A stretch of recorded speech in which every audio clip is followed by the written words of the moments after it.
இவருக்கும் வணக்கம். கன்னிராசினியர்களுக்கு நிகழ இருக்கும் 24/2/2024 அன்று இதை செய்ய தவறது விடாதீர்கள்.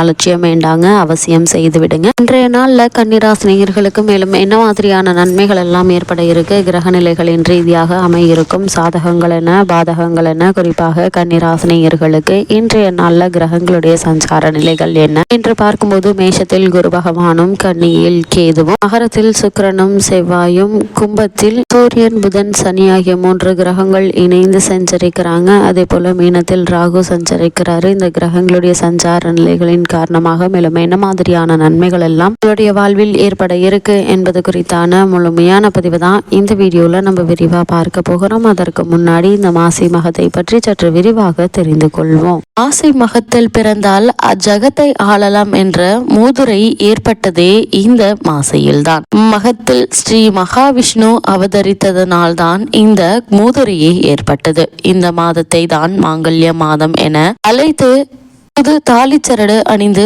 அம்பிகையை குங்குமத்தால் அர்ச்சிக தீர்த்த சுமங்கலியாக வாழ்வார்கள் மனதம்பதியினர். கல்வி கேள்விகளில் சிறந்து விளங்க ஸ்ரீ சரஸ்வதி தேவியையும் ஸ்ரீ ஹயக்ரீவரையும் இந்த மாதத்தில் பூஜிக்க கல்வி அறிவில் சிறந்து விளங்குவார்கள். அது மட்டுமில்லாமல் இந்த மாசி மகமான இன்றைய தினத்துல திருக்கோவில்களில் உள்ள உற்சவ மூர்த்திகளை நதிநன் நீரில் நீராட்டுவர். புனித நதிகளில் நீராடினாலோ அல்லது தங்கள் வீட்டில் குளிக்கும் போது கங்கை, யமுனை, காவேரி, சரஸ்வதி, நர்மதை, துங்கபத்திரை, கருடகங்கா, திரிவேணி சங்கமம், மந்தாகினி, தாமிரபரணி, கர்ணப்பிரயாகை, ருத்ரப்பிரயாகை ஆகிய புண்ணிய நதி தீர்த்தங்களை மனதால் நினைத்து நீராடினாலோ அல்லது மாசிமக வைபவங்களை படித்தாலோ மிக பெரும் புண்ணிய பலனை அடைவீர்கள். இம்மாதத்தில் நீர்நிலைகளில் புதிய நீரூற்றுகள் உண்டாகி எடுக்க எடுக்க குறையாத மென்மேலும் பெருகி என்றென்றும் வற்றாத ஜீவநதியாக பிரவீகரிப்பதும் இந்த மாசி மாதத்தில்தான். அன்னை பார்வதி தேவி வலம்புரி சங்கு அம்சமாக தோன்றியதும் சிவபெருமான் தனது திருவிளையாடல்களை நிகழ்த்தியதும் இந்த மாதத்தில்தான்.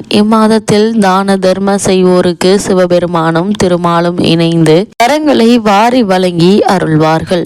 மாபாதங்களை செய்து அதனால் உண்டாகும் பிரம்மஹத்தி தோஷங்களை போக்கடிக்கும் 2 ஏகாதசி விரதங்களும் வருவது இந்த மாதத்தில்தான். காரடையான் நோன்பு, சாவித்திரி விரதமும் வருவது இம்மாதத்தில்தான். எந்திர தந்திரங்களும் மந்திர உபதேசங்கள் பெறவும் சாலச் சிறந்த மாதம் இந்த மாசி மாதம்தான். குலசேகர ஆழ்வார் அவதரித்த மாதமும் இதுதான். தானத்தில் சிறந்த அன்னதானத்தின் பெருமைகளை சொல்வதும் இந்த மாதம்தான். சுவாமி மலையில் தன் தகப்பனுக்கு பாடம் சொன்ன சுப்பையனுடைய அதாவது ஸ்ரீ முருகப்பெருமானின் வைபவமும் இந்த மாசி மாதத்தில் தான்.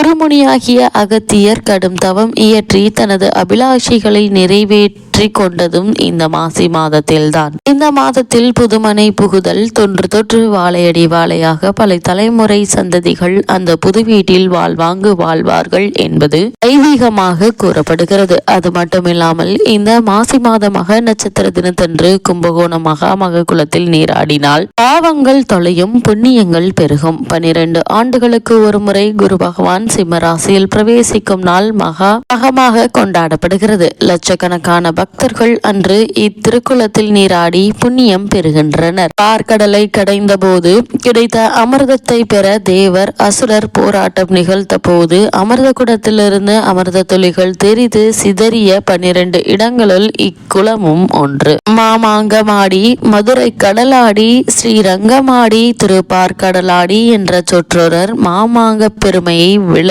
விளக்க வல்லது.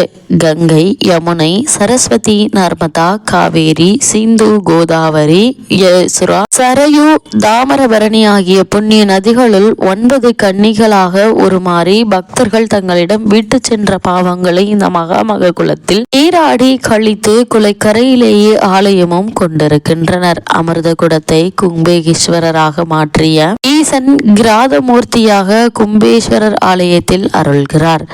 சுதை மூர்த்தியாக இவருக்கு விசேஷ நாட்களில் தங்க கவசம் சாத்தப்படுகிறது. நவக்கன்னியரும் இந்த குளத்தில் நீராடியதால் கன்னியர் தீர்த்தம் என்ற பெயராலும் இத்திருக்குளம் அழைக்கப்படுகிறது.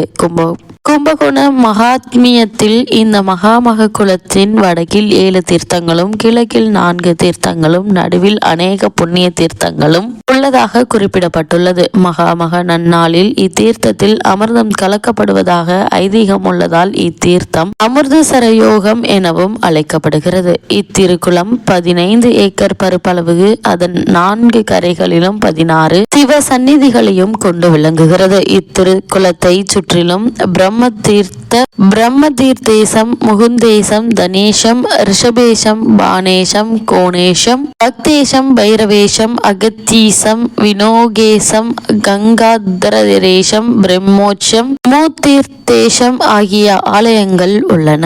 மாசி மகத்தன்று இத்திருக்குளக்கரையில் உள்ள வீரபத்திரனுடைய ஆலயத்திற்கு கும்பேஸ்வரர் எழுந்தருளுவார். அப்போது வீரபத்திரரே அவருக்கு பூஜை செய்வதாக ஐதீகமும் உண்டு.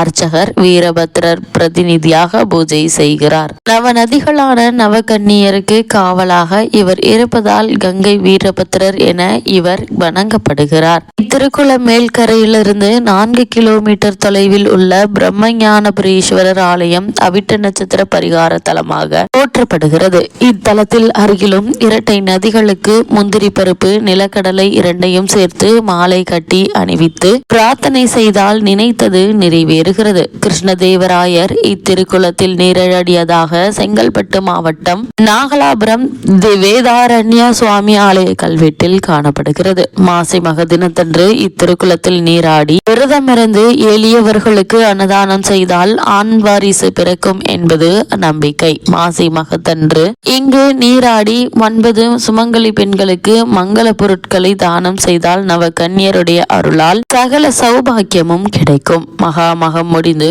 48 நாட்கள் வரை இக்குளத்தில் நீராடினால் மகாமகஸ்தான பலன் கிடைக்கும் என்பது நம்பிக்கையும் ஐதீகமாக கூறப்படுகிறது.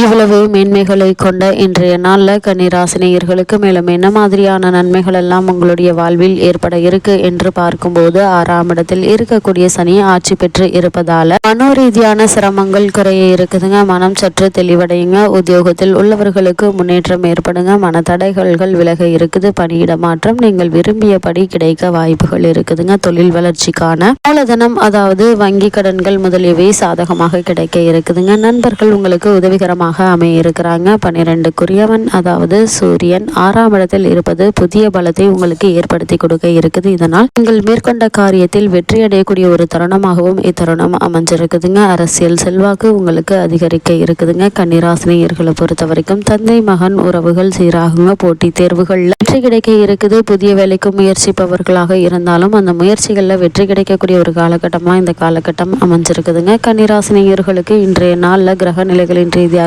கூறப்படும் பரிகாரம் என்ன என்று பார்க்கும்போது வாரந்தோறும் சனிக்கிழமை பைரவருக்கு தீபம் ஏற்றுங்க. சனிக்கிழமை அனுமனை வழிபடுங்க. எண்ணற்ற நன்மைகள் உங்களுடைய வாழ்வில் ஏற்படும் என்பதை கிரகங்களுடைய சஞ்சார நிலைகள் தெளிவாகவும் உறுதியாகவும் எடுத்துக்காட்டுது.